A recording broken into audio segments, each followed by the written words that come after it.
দেখুন, রামনবমী তো চিরকাল পালন হয়ে এসছে। রামনবমী এই পালন করাটা বিজেপি ওটা ধর্মীয় আচারের বাইরে নিয়ে গিয়ে একটা বিশৃঙ্খল রাজনৈতিক কর্মসূচি, প্ররোচনামূলক রাজনৈতিক কর্মসূচিতে পরিণত করেছে। কই অন্য কোনো ক্ষেত্রে তো এই ঘটনা ঘটে না।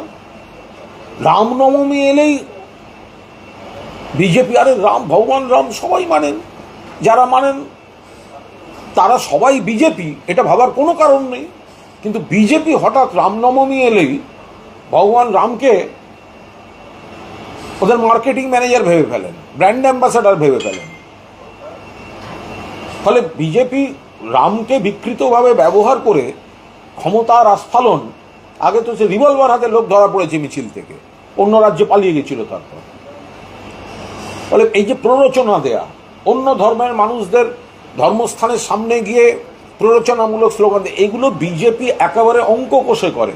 কিন্তু এবার এই ধরনের কোনো প্ররোচনায় যাতে কেউ পা না দেন, ওদের হারাবার একটাই উপায়। ওরা এই গণ্ডগোলগুলো করে ধর্মীয় মেরুকরণ করে বিকৃত অপপ্রচার করতে চায়। এই সুযোগ ওদের কোনো অবস্থাতে দেওয়া হবে না। মানুষ ওদের মুখোশটা ধরে ফেলেছে। যারা ভগবান রামকে পুজো করবেন, 100 বার করবেন। কেউ কোনো কর্মসূচি করলে সুন্দরভাবে করবেন। এত বড় মুসলিমদের ইস্তেমা হলো, 80 লক্ষের বেশি মানুষ হুগলিতে একসঙ্গে, 80 লক্ষ সারা ভারত থেকে। এত শান্তিপূর্ণ, এত সুশৃঙ্খল, এত বড় দুর্গা পুজো হয়, একেবারে উদ্বোধন থেকে কার্নিভাল পর্যন্ত। এত সুশৃঙ্খল, এত সুন্দর, বাংলার গর্ব। রামনবমী তো আগে এরকম ছিল না। রামনবমীর দিনটাকে প্ররোচনামূলক ধর্মীয় রাজনীতিতে ব্যবহার করার জন্য বিজেপি এই অপপ্রচারটা এবং অপকীর্তিগুলো করে। আপডেট চলে এসছে, কোর্ট বলে দিচ্ছে যে প্রত্যেক দিন প্রয়োজনে অ্যাডজুডিকেশনের তালিকা প্রকাশ করতে হবে। যেদিন যেমন অভিযোগের নিষ্পত্তি হবে তার তালিকা কমিশনকে প্রকাশ করতে হবে প্রত্যেক দিন। এবং এই যে কেন্দ্রগুলোতে আগে ভোট, সেখানে আগে তালিকা বার করে ক্লিয়ার করার চেষ্টা করুন। না, এটা তো অনেক ন্যায্য। আমরা তো এটাই বলছি যে অ্যাডজুডিকেশনের নামে যে ঝুলিয়ে রাখা হচ্ছে, মানুষকে জানতে দেওয়া হচ্ছে না, তালিকা বেরোবে বেরোবে বেরোবে, জমে যাচ্ছে, এত বের করা হচ্ছে না। বার করলেও মাঝরাতে, তা তো সম্পূর্ণ নয়। সেখানে মহামান্য আদালত, সুপ্রিম কোর্ট যদি বলে থাকেন যা হচ্ছে রোজ বার করো, মানুষকে জানিয়ে দাও, তো এটা তো করছে না নির্বাচন কমিশন। সেই জন্যই কোর্টকে বলতে হচ্ছে নির্বাচন কমিশন তো বিজেপির হয়ে একটা ডিলেইং পলিসি, সাপ্রেসিং পলিসি তারা নিয়ে রাখছে।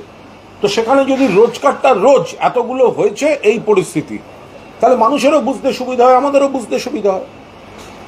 কিন্তু আজকে যে তালিকা প্রকাশ করা হয়েছে সেই তালিকা নিয়ে প্রচুর বিভ্রান্তি ছড়িয়েছে। প্রচুর বিভ্রান্তি ছড়িয়েছে। মানুষকে বিভ্রান্ত করছে তো election commission. Election commission genuine ভোটারদের হয়রানির জন্যই এইসব চক্রান্তগুলো করেছিল। মাননীয় মুখ্যমন্ত্রী মমতা বন্দ্যোপাধ্যায় সুপ্রিম কোর্টে সওয়াল করে বিষয়গুলো নজরে এনে মান্যতা দিয়ে তো তবু একটা বিজ্ঞানে এনেছেন, তার পূর্ণ কৃতিত্ব মমতা বন্দ্যোপাধ্যায়। তারপরেও এরা ডিলেইং পলিসি চালিয়ে যাচ্ছে, সাপ্রেসিং পলিসি চালিয়ে যাচ্ছে, মানুষকে অন্ধকারে রাখছে। একটা হচ্ছে যে প্রধান বিচারপতি এটাও বলেছেন যে অন্যান্য রাজ্যে এসআইআর হচ্ছে কিন্তু গন্ডগোল এত হচ্ছে না, পশ্চিমবঙ্গে হচ্ছে। অন্যান্য রাজ্যে এসআইআর প্রক্রিয়া অনেক বেশি নামও বাদ গেছে। সেটা সম্পূর্ণ একটা অবজারভেশনের উপর দাঁড়িয়ে কোনো মন্তব্য করবো না। এখানে যেহেতু একেবারে হয়রানিটা চোখে দেখা যাচ্ছে, বোঝা যাচ্ছে, যারা মৃত কেউ তো আপত্তি করছে না, যারা চলে গেছেন স্থানান্তরিত কেউ আপত্তি করছে না। কিন্তু আপনি যদি বাবা বন্দ্যোপাধ্যায় লিখেছে ছেলে কেন ব্যানার্জি লিখবে বলে লাইনে দাঁড় করান, তো সেখানে প্রশ্ন তোলা যাবে না, সেখানে তো প্রশ্ন উঠবেই। অতিরিক্ত যে তালিকা, সেটা পুরোটাই একটা চক্রান্তমূলক ধোঁয়াশায় ঢাকা এবং ইচ্ছাকৃতভাবে সময় নষ্ট করছে নির্বাচন কমিশন। বিজেপি চাইছে বৈধ ভোটারদের বাদ দিতে, বৈধ ভোটারদের হেনস্থা করতে। এবং এই নির্বাচন কমিশন, এটা কি ইয়ার্কি হচ্ছে?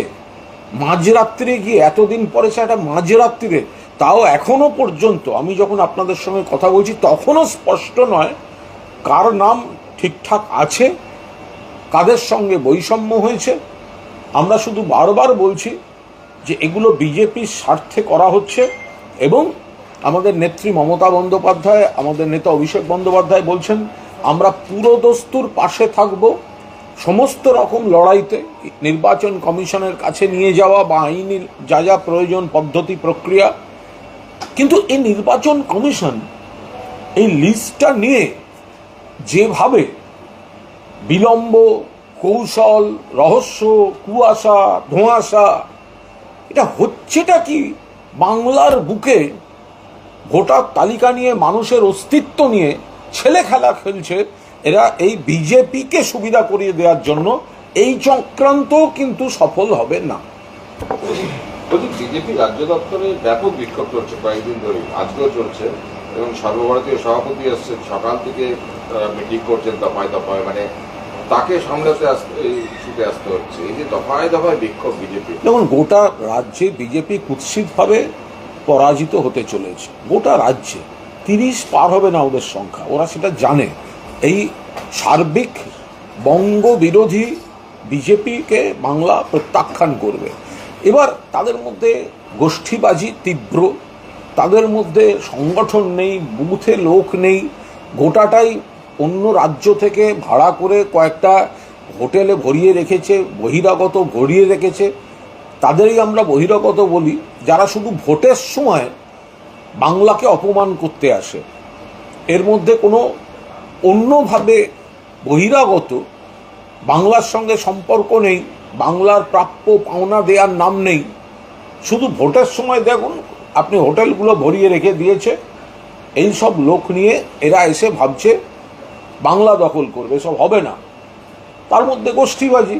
যদি কেউ দেখে, আপনি বলুন দিলীপ ঘোষ বা দিলীপ ঘোষের স্ত্রী, তাদের সঙ্গে আমাদের আইডিওলজিক্যাল ব্যাটল, কিন্তু দিলীপ ঘোষের স্ত্রী রিঙ্কু মজুমদার যদি বলেন যে শুভেন্দু অধিকারীর পরিবারের 3 ভাই যদি নমিনেশন পায়, তাহলে পুরনো দিনের মহিলা মোর্চার কর্মী হয়ে দিলীপবাবু স্ত্রী পাবেন না কেন? তো এইটা তো ওদের মধ্যে ঘটছে।